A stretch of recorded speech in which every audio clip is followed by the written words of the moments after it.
Welcome to the short version of Jim and Rob Overanalyze Movies.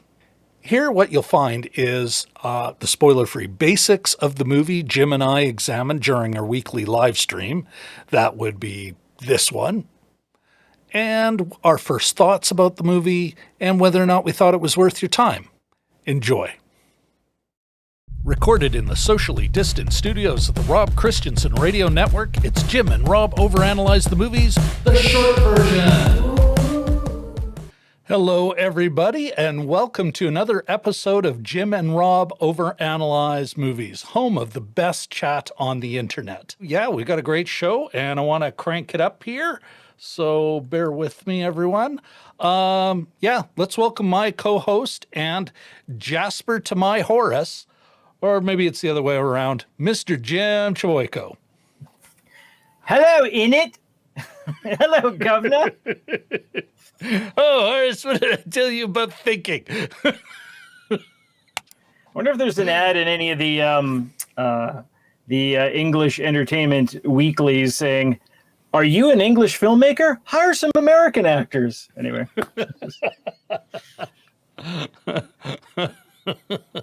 I'm going to take over the screen one more time. All right, where are we here? Okay, folks. Today we are looking at here. Let me bring up my script. Okay. All right, today we are looking at Disney's Cruella. According to Disney, she's bad. She's brilliant. She's a little mad. Basically, folks, Cruella is that origin story where we find out how young grifter Estella Miller becomes the notorious Cruella DeVil. The movie was directed by Craig Gillespie. The screenplay was written by Dana Fox and Tony McNamara, amongst others. The film stars, of course, Emma Stone.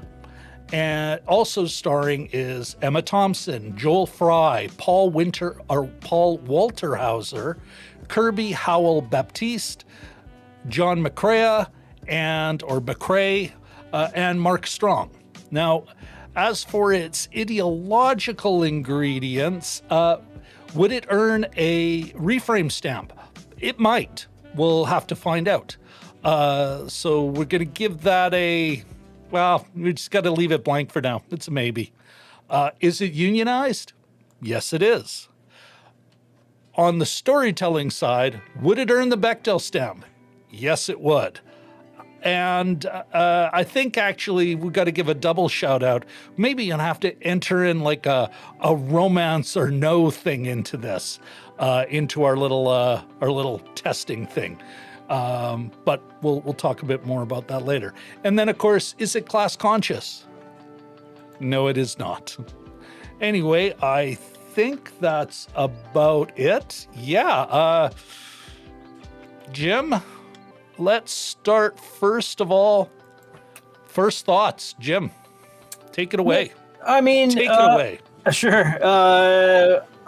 I wasn't sure what to expect from this other than an origin story. I was a little bit, for the first few minutes, I was a little nervous because you had two montages in the opening 20 or 25 minutes or so. The first one with Estella / Cruella as a young girl, I wasn't buying that one at all. Just the sort of all the authority figures were like the authority figures in a Twisted Sister video. They're just like that kind of like, oh, do you, I'll get you. And I know it's cartoon. It's supposed to be cartoonish and it's supposed to be stylized. As soon as Emma Stone comes on the screen, though, bam, you're sort of into it. And then again, it's got another shot in the arm, almost like a second COVID shot when Emma Thompson comes on the screen. And so those two together, they sort of ameliorated any kind of doubts that I had about it. This was an okay movie. It was kind of messy. I'd like to talk. I'll talk a little bit later about some music choices. Also, some of the vocabulary. I was wondering. I took a look afterwards, and I thought, this seems like English society as written by non-English people, with the word choice of a few things. And I know not to, that we're not here to sort of, give a thumbs down to the entire script, but there's just a few things that I thought stuck out. And it turns out that the screenplay writers were American and Australian. The Dana Fox was American, and the other gentleman was Australian. It was okay. I liked the stars. I liked the look of it. I thought that was pretty strong. Could have used more of the Artie character and a few of the other characters. And I liked her. I liked especially Jasper. I thought was a strong character. The sort of one of her robber baron friend. Well, not robber baron, but one of her partners in crime. But I think the strongest one part of the Baddens. Literally. One of the Baddens. Yeah. But I think the strongest part of the movie were the visuals, definitely. So that was, it had some energy, it had some pep. There were a couple of neat set pieces, and it was weird at first, ended up being pretty watchable. A little bit of a mess, but the other question I have, I'll ask rhetorically: was it necessary to tell this story? And I'm not the only one who's been asking about that. So. Again, it's the question you never thought you'd ask. Yeah. What if Disney made Alex DeLarge's origin story? Yeah. We would get Cruella. Yeah. Anything else before I pardon? That in small parts that sort of covers most of it. I like Mark Strong. I was thinking you're not going to waste Mark Strong here, are you? And then he had more to do at the end. But I'm waiting for him. He had a great role in Tinker Tailor Soldier Spy, and a great little. Anyway, yeah. We'll just spend the next hour and a half talking about Mark Strong and other movies. Those are the two most dangerous words you can say to me. Anything else? Yeah, obviously. So a bad question, but that's what I have a mute button for. Myself, Jim, it's a big mess. I honestly believe now. I think I would have enjoyed it more in the theater. Of course, we don't have a theater open in Winnipeg. Most of Canada is still theaterless. That said, I do. I think I would have enjoyed it more in the theater. You're absolutely right. It looks great. Mm-hmm. There are a few fun moments, but otherwise, and it's something, it is a hot mess of a movie. There isn't just, and these two writers weren't writing together. They were both hired to write a movie.